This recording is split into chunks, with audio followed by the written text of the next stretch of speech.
From DLA Piper, this is the U.S. Latin America Panorama podcast. This podcast series focuses on the latest developments across the Americas and globally, highlighting business, legal, economic, and political developments affecting businesses daily. This episode features Francisco Cerezo, partner and chair of the U.S. Latin America practice, Ignacio Sanchez, partner and chair of the Geopolitical Risk Team, and Ambassador Michael McKinley, focused on Venezuela post-Maduro, the road ahead, legal and commercial implications. Hello, everyone, and welcome to yet another edition of DLA Piper's Latin America Panorama podcast. Today is January 12th. For context, it's important. We rarely say the specific date in which we're recording, but today is January 12th, and we say that because it's relevant.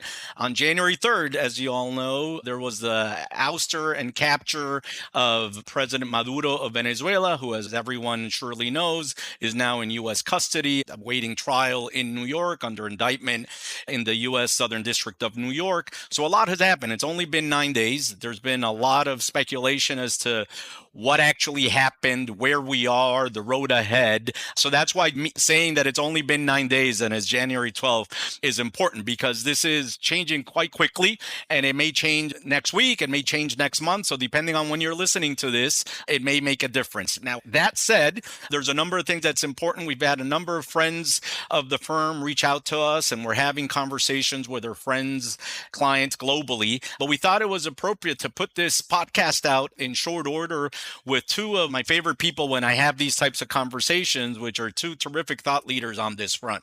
So I want to welcome both of them, and then we'll get going on a conversation of where we are, road ahead, and thoughts both from a legal perspective and compliance and sanctions, while avoiding politics and punditry. Also try to put things in its proper perspective from a perhaps geopolitical, let's call it, and foreign affairs perspective. So with that said, I want to welcome Ambassador Mike McKinley, who's become a good friend of the DLA Piper Latin America Panorama podcast series. He's been a guest in the past, and we always appreciate his thought leadership. As our listeners know, he's a senior policy advisor at the Cohen Group, who we collaborate very closely with, and he had a distinguished career in the U.S. Foreign Service, serving as ambassador in a number of countries throughout a very distinguished, several decades-long career. Today, he remains tremendously involved in thought leadership and in foreign circles, not only in D.C. and as to Latin America, but globally. I'll always remind people, while many of us associate him with Latin America, he was also U.S. ambassador to Afghanistan. So clearly, he has a broad view of geopolitics and how all of these pieces connect. So welcome, Ambassador McKinley. We also have my good friend and partner. Well, Ambassador McKinley is also a good friend. We also have my good friend and partner, who's a senior partner in our geopolitical risk practice and chairs, actually heads our national security and geopolitical risk practice in D.C., Ignacio Sanchez, whose friends we all know him as Iggy. They're both tremendous thought leaders, so I couldn't think of two better people to set the stage as to what happened on January 3rd, where we are and where we're going. So with that said, let's start with Ambassador McKinley. Maybe you could set the stage a little bit of what you think took us to January 3rd, what exactly your understanding is of what happened on January 3rd, and then we'll go from there. This will be a free-flowing conversation. And the one thing I will say that is an overarching consideration is that, truthfully, nothing has changed yet as to U.S. policy towards Venezuela in terms of sanctions and compliance from January 2nd, or things were in January 2nd, to today on January 12th. But clearly, there's a lot going on behind the scenes. So anything you could share as to what got us to January 3rd and where we are, and then we'll go from there. So again, thank you, Ambassador McKinley. Well, thank you very much, Francisco and Iggy. A real pleasure to be with you. Likewise. Going back to January 3rd, which seems a long, long time ago, but isn't, it's important to keep in context how we arrived at that date, as you rightly point out, because the policy, the objectives of successive American administrations, going back to the first Trump administration, to the Biden administration, to the second Trump administration, has been to promote a democratic transition in Venezuela that would end with Nicolás Maduro leaving the presidency either voluntarily or otherwise. In terms of the mechanics, the pressures that have been used over the past 8+ years have been very similar. A mix of sanctions, a mix of diplomacy, supporting process inside Venezuela, elections with a hope that they would lead to transitions peacefully, working with allies in Europe, working with allies in South America, working with governments throughout Latin America, working with Canada to the north. The Trump administration now has been very clear that it was interested in a dialogue and trying to pursue exit for Maduro that would not necessarily require an intervention. It certainly has been a multifaceted effort. And during that time frame, of course, we've seen Venezuela's economy decline by 75% over the last 10 years. More than 20% of the population leave. 8 million Venezuelans have left the country to seek work and take refuge elsewhere in Latin American countries, in the United States, in Spain. So the fallout of what was happening in Venezuela was very significant in terms of regional dynamics. And I would add a couple of other dimensions. Venezuela, whether it was called a state sponsor of terrorism or not, for 20 plus years was supporting insurgent groups that were attacking the neighboring country of Colombia. We saw Venezuela's destabilization of neighbors and being a willing partner in drug trafficking routes, supplying both the United States and Europe. And while it's listed simply as a concern as though it's a given, the fact is that the strategic relationship with Cuba in particular, but also with Russia and China, involved intelligence, involved weapons systems, and involved a worldview which was antithetical to the United States, and Venezuela very definitely, under President Maduro, seeing itself as part of that. The first effort to produce a change in the first Trump administration supporting interim was recognized by over 50 nations, did not succeed, as we know. And certainly the Biden administration supporting the 2024 elections, that didn't result in a change. So across this year, we saw an ever-increasing focus on pressuring the Maduro government to change, shift, allow for a transition. And when it did not, we reached this point. And what has been interesting to watch is that countries in the region, throughout the world, and frankly, inside Venezuela, people have rolled quickly with the transition and are looking at what that means for their future. Thank you, Ambassador. So, Iggy, I know we've actually discussed some of these same issues that the ambassador just mentioned. Would love your perspective on that, if you want to expand or anything you want to say as to that aspect of it. What got us here, let's say, in a nutshell? I think it's a convergence of factors. I agree with everything Ambassador McKinley said. I would add to it that if we go and look at the national security strategy that was published in November, just 2 months ago, you see the roadmap there as well. It is a strong flex by the United States, perhaps in a stronger way than we've seen in past administrations, Republican and Democrat. I agree that this was a bipartisan goal.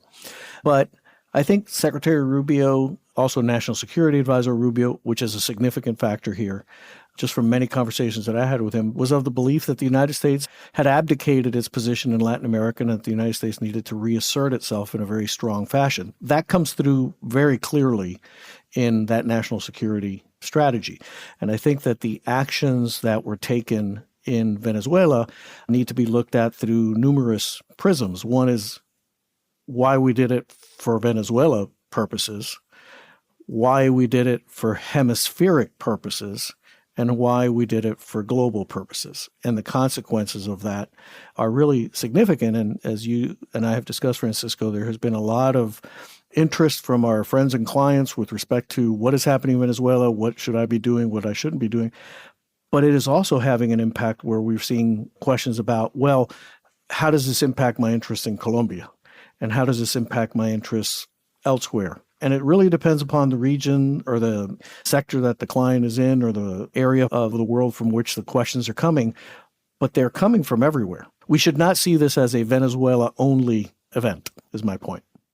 So before we get more granular, and one of the things I want to get granular with you, Iggy, is on from a compliance and sanctions perspective, what's happening and what's not happening. But before we go there, maybe Ambassador, back to you. Certainly after January 3rd, immediately that day, we saw everything from strong, enthusiastic support to strong, vociferous condemnation. And to be expected, a lot you could anticipate based on political persuasions and ideologies of who was for or against, but would really appreciate your thoughts, particularly on the Western Hemisphere, but even on the key global players, if you could map out some of the key reactions and how you think that informs the broader conversation. And actually, would also love your thoughts, just as a tail to that.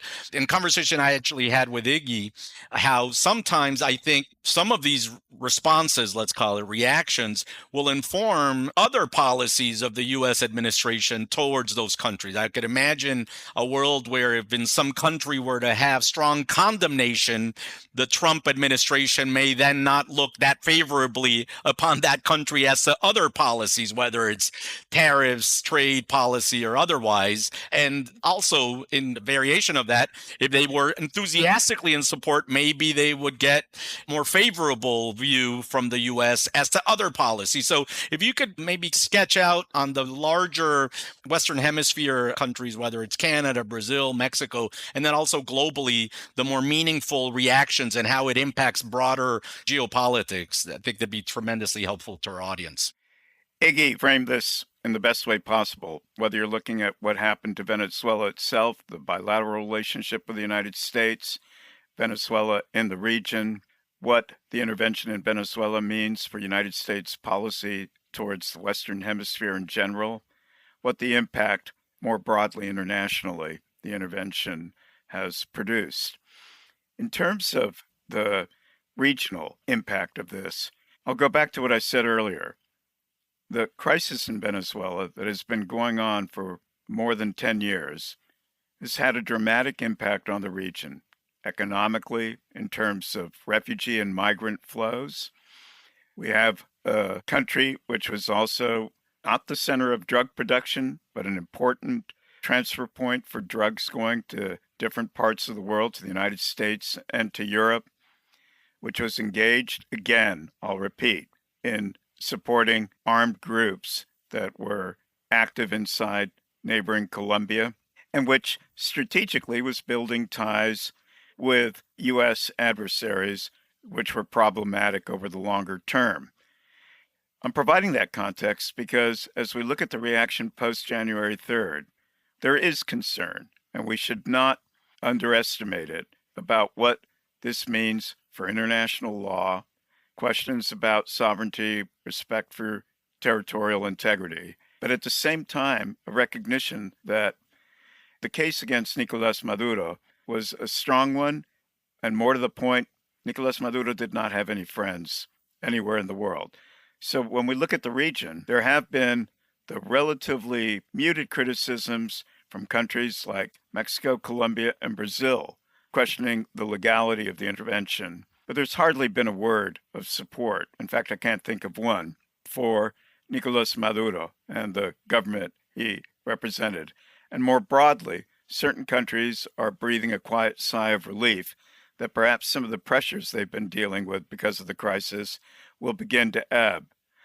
Finally, there's the countries who are ideologically more aligned with the United States, and we know which ones they are, from the incoming administration in Chile to Argentina, El Salvador, and others, who certainly see what was happening in Venezuela as a broader regional hemispheric threat. So going forward, there is the hope and anticipation that the United States will be handling this in a manner which does not lead to greater instability inside Venezuela, that leads to a democratic transition and the return of Edmundo González, who was elected as president in 2024, and the leader of the opposition, Maria Corina Machado, that there will be an opening in the Venezuelan economy that allows Venezuelan oil and gas to be exported more broadly, for recovery to take place. So, Iggy, I'd love your thoughts on this that we've been talking about. And before we get more granular, and I'd like both your thoughts in a couple of minutes as to the legal aspects of this compliance issues, sanctions, and what industries, sectors, and even countries stand to benefit to the extent change were to be coming. But before we get to that, I'd love your thoughts on what the ambassador just said. But also, it's a question we'll start with you, Iggy, but then I'll bring it back to the ambassador. Okay, so we are where we are. Could you speak to what the potential transition could look like? What role the opposition? Would love your thoughts, Ignacio, on how this transition's shaping up. There's tremendous euphoria. You could see the Venezuelan exile community and the global diaspora, as the ambassador well said, whether it was in Madrid or throughout Latin America, in Miami, jumping in joy. And then obviously that exuberance has been somewhat muted as people have seen that, well, okay, then the opposition leaders have not rushed into power quite yet. And then we have an acting president, Delcy Rodriguez. So if you could speak to how you're seeing the role of the opposition and the transition, plus, of course, anything you want to say with respect to the broader reactions that I asked the ambassador about that we've seen globally. Sure. Well, I think that you're right to point to this. I think there was a lot of euphoria in the diaspora with respect to the ouster of Nicolás Maduro. But I think that Secretary Rubio was out there immediately in all of the major networks explaining the U.S. position, and that is to establish stability on a going forward basis, while still, if you listen carefully to the things that he's been saying, that this government, whatever time it takes, has a choice. And this interim government's role is to transition the government to a democratic government that respects the elections. Now, how long that takes, I think that's going to depend on a lot of various factors. We've seen the euphoria even in the business community, forget the diaspora. The business community, all of a sudden they're buying Venezuelan bonds. Venezuelan bonds surged. Well, if the transition doesn't come, they're going to crash, because we'll be back to the same situation. So I think that there is a strategy in place as to how to manage this transition. As we have discussed in the past, Francisco, and we were discussing with Senator Burr, this operation was not a knee-jerk operation. This was not put together on the fly. They practiced this.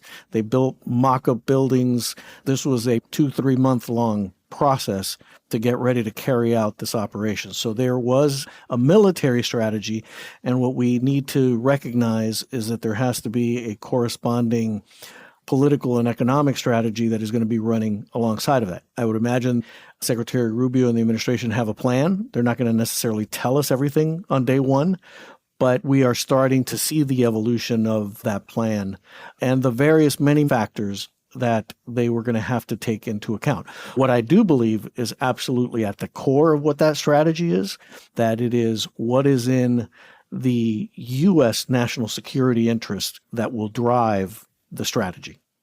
And Iggy, if I can just jump in there, I think it's very important to underscore that whether one agrees or disagrees with what has happened, this is thought through. And the decision, for example, to work with Maduro government without Maduro, with all the other elements of Chavismo still in place, to not put arbitrary timetables on a transition, to work methodically in support of the opposition, to take a look at what's required to sustain a certain level of economic stability, to address how sanctions are removed in a methodical fashion. We're already seeing cooperation, and there's definitely a sense on the ground in Venezuela of opportunities, not an explosion of growth from one day to the next, but the situation economically may well have bottomed out. There's also an awareness that after 25 years, Chavismo is strongly built into the political process inside the country. We have to acknowledge and remember that in the 2024 elections, Maduro still received somewhere upwards of 30% of the vote. And I think there's very much an awareness that if you don't want to end up in a situation of political dysfunction, let alone a slide into political violence, that it's important to proceed carefully, work with the structures of government that are in place in supporting a transition. I would agree with Iggy 100%.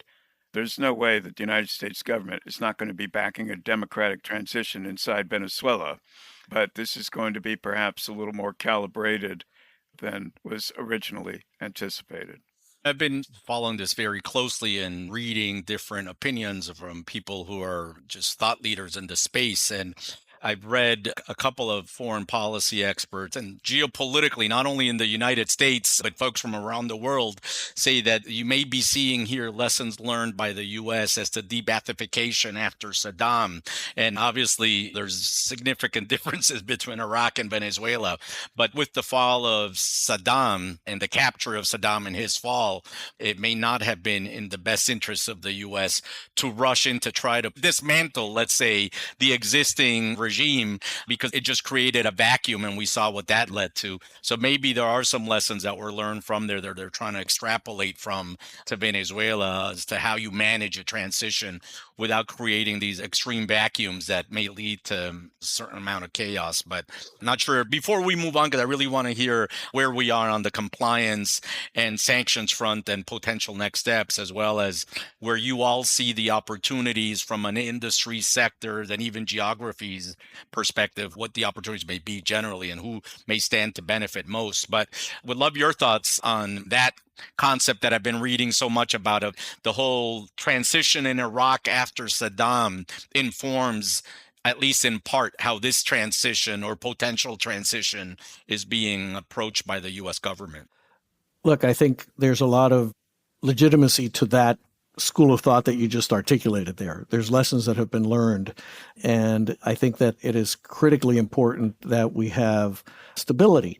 From a broader perspective, and this is just a historical item that I'm very aware of, even with respect to Cuba, we passed legislation back in 1996 that described what would be a transition government and what would be a democratically elected government.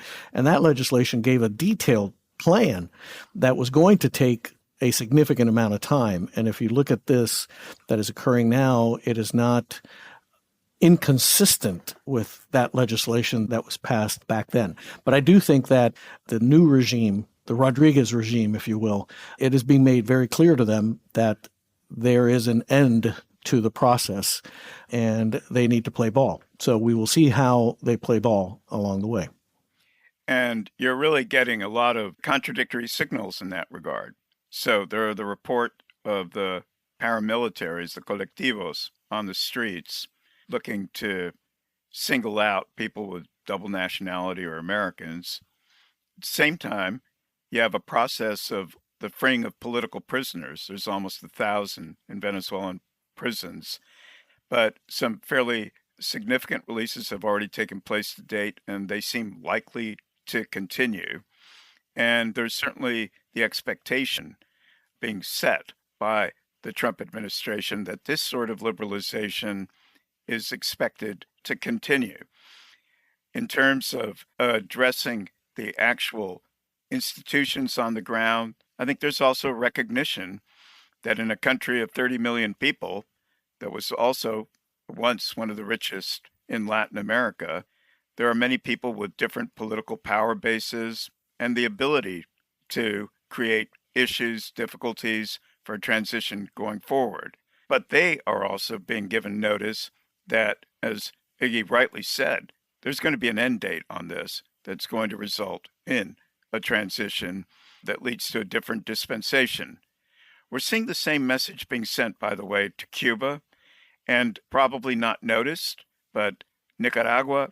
In other words, as part of this new emphasis on the Western Hemisphere, a sense of opportunity to promote democratic transitions in these three countries, but the interest is in doing it in an orderly fashion, and as Iggy rightly said, in conjunction with U.S. national security interests, which are broader. So far, that's what we're seeing play out. I would just underscore, nobody should be considering this a done deal. I think there's still significant elements of fragility in the situation going forward. No one knows what the balance of power really is in Venezuela today, and we're only going to know this as time progresses. But our intention to reopen a mission in Caracas, I think, speaks volumes about where we want to take it. So, Iggy, in our remaining time, and the last point, and I plant the seed so that you could both think about it, is what industries, what sectors do you think in terms of business? I'd love your best thinking from both of you on that point. But before we get to that, I'll pose the question to you as our expert, if you will, from a legal perspective on compliance and sanctions. This is part of your bread and butter. You've been advising our clients for years on whether it's in Venezuela or other jurisdictions on OFAC issues, compliance and sanctions. Couple of things. So first of all, where do things stand today on that front? With the understanding, as we mentioned earlier, that nothing has really changed in a meaningful way in terms of actual U.S. policy from January 2nd to today. But in light of everything we've discussed today, what are you telling our clients that at the boardroom level, at the CEO level, at the chief legal officer level, that at least they should be thinking of and doing in anticipation of what may or may not come? So how are you approaching that? Yeah, so I think, first of all, from a legal status, nothing very significantly has changed. American companies could do business in Venezuela as long as it wasn't with the government and government-owned enterprises, which makes it extremely challenging in a country whose economy is driven by a state-owned enterprise, PDVSA in particular. Everybody has to take pause, take stock, realize, okay, the sanctions are still in place. I can't go rushing in there. And then if you are going to go in, you have to do a self-assessment. What have I done? If I come charging into the U.S. government saying, hey, I see this opportunity, how do I get involved? You may get the question of, well, what have you done over the last 5 or 10 years? What have you been doing there? And you may not want to be answering those kinds of questions right away. There will be, though, this moment where we will start to see, and we started to tell our clients right away, there is that process where sanctions will be used in a carrot and stick approach, relaxation in exchange for certain actions, certain reforms that start to take place. But the U.S. is going to be looking at many, many, many conflicting factors as it does that and trying to anticipate the consequences of it. And I'm just going to rattle off a few. The United States is going to be evaluating how encumbered does it expect a future Venezuela to be by the actions of the Chavez and Maduro regimes. What's the status of Citgo? We all know that Venezuela generates a much heavier crude. Citgo had the capability to refine it. How is that going to play out? There is the status of billions of dollars in frozen funds in the United States and across other governments around the world. There is the status of Venezuelan Americans and American companies whose assets and properties were seized by those regimes. Will the U.S. contemplate a financial bailout? What about creditors, bondholders, and how are we going to factor them in? And is the U.S. going to try to favor U.S. creditors over others? What about judgments and arbitral awards? There's a whole series of so many issues, including the $18 trillion of untapped oil reserves, the $1 trillion of gold reserves. All of these things are going to be evaluated. And we already are starting to see the actions. We started to tell the clients, you're going to see an evolution here. And what happened over the weekend, President Trump issued an executive order. And he said, we are going to be selling the oil. We are going to be gathering the resources. That oil is now going to be capable of being sold at market prices, as opposed to the discounted prices that Venezuela had to sell it at. That money will be gathered and used for the benefit of Venezuela and restoring democracy in Venezuela. And very, very significantly, under the executive order, it basically says those monies are not subject to liens, attachment to satisfy any debts or obligations that the government may have had. So we look at that and we start to already see judgments being made as to how these changes will start to take place. So from our clients' perspective, they need to understand what is behind those issues. And I go back to the national security strategy again. There's a section in there that says, what do we want? And with respect to the Western Hemisphere, it basically says, what do we want? We want a hemisphere, and I'm taking a look at it here to my right, that remains free of hostile foreign incursion or ownership of key assets, and that supports our critical supply chains. So, all right, we want Venezuela to transition into a democratic state, but we also have an interest in making sure that that democratic state is aligned with our interests. How can we look at that? Well, okay, does that mean that we are not going to let Venezuela do business with China, to overly exaggerate a point? But those are the kinds of things that clients should be talking to us about, talking to Ambassador McKinley about, which is what is happening, why is it happening, and they need to go below the surface. They need to understand what the ultimate ramifications are of these actions, and then understand that that is what will be taking place. The softening here, the softening there, perhaps tightening in other areas. There is a calibration and a process that will evolve, but it will be driven by what the U.S. national security interest is. So, Ambassador, anything you want to add on the front? And in the interest of time, please obviously comment on this, but would also appreciate if you share your thoughts on where you see the opportunities, or at least what industries. Everyone talks about energy, but if there are any other industries where you also feel are paying particularly close attention to what's going on beyond the obvious oil and gas industry. So I think Iggy laid out the considerations for any potential investors looking at Venezuela in the coming months and couple of years in a way that I'm not going to be able to try to match. But what I want to suggest is the geoeconomics of where Venezuela finds itself at this moment are also very interesting. It's a country that over the last 2 to 3 years, and many more articles appearing on this now, achieved a certain level of macroeconomic reform and stability. So the extent to which the current Delcy Rodriguez government continues to build on that, obviously working closely with the United States, will have a very significant impact on the overall attractiveness of the business environment inside the country. The second issue, which I believe will have an impact, is sanctions are going to be rolled back. Now, to predict here how long it will take, which ones are removed first, how they will be decided on in strategic terms. Do you go after shadow fleets still if they're not any longer an issue? Do you look at the markets where the oil exports go, and so on? All of these things, I think, will be clearer in the coming weeks. But the fact of the matter is, in an environment where both you have the opportunity of potentially of macroeconomic stability with sanctions rollback, starts to make it look very interesting. And there's also the broader question of the necessity of a fairly significant reform of the regulatory framework and legislative framework for the private sector inside the country.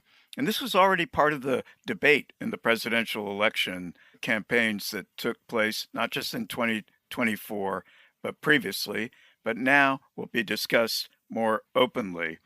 So it is a moment that bears watching in terms of the opportunities that exist for a significant change, provided the political stability we're seeing now continues. And I would add, to achieve that real economic transformation, we do need at some point the full transition to democracy to take place with the opposition fully in country and represented.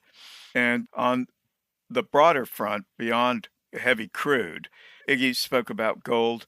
There's talk about critical minerals. Venezuela in the past produced bauxite, but Venezuela should be looked at in more than commodity terms. It's a country with dynamic people, had a very high level of education and skills, and was certainly developing also an industrial base. So provided the political transition materializes, stability is maintained, Venezuela could again become one of the important economies of the region. And I would add what I always like to add in these conversations: never trust growth projections. Before January 3rd, Venezuela was headed into a -3, minus more growth year. You're already getting people projecting that Venezuela may grow 1 or 2%. And who knows where we'll find ourselves by the summer. So investors, clients, everybody needs to keep a close eye on the changes and the opportunities, because they're there. Excellent, Ambassador. So, Iggy, in closing, anything you want to add before we sign off? No, I think as the ambassador has said, the key word here is stay tuned, stay informed. It's going to be a bit of a rocky road, but it is, I think, for all the reasons the ambassador said, there's a great future for Venezuela. And I think, again, we need to keep our head wrapped around the consequences beyond the borders of Venezuela, because as Venezuela develops, That's going to have an impact in Brazil, in Argentina, in Chile, in Peru, and elsewhere. And again, we're referring back to our strategy as far as the country's national security strategy is concerned. To what end? And will the administration accomplish that reassertion of American influence and, I don't want to say dominance because that's not the word that I intended to be, but partnership, if you will, in the region that has been missing for quite some time. And perhaps this is the moment where we see a refocusing here close to home.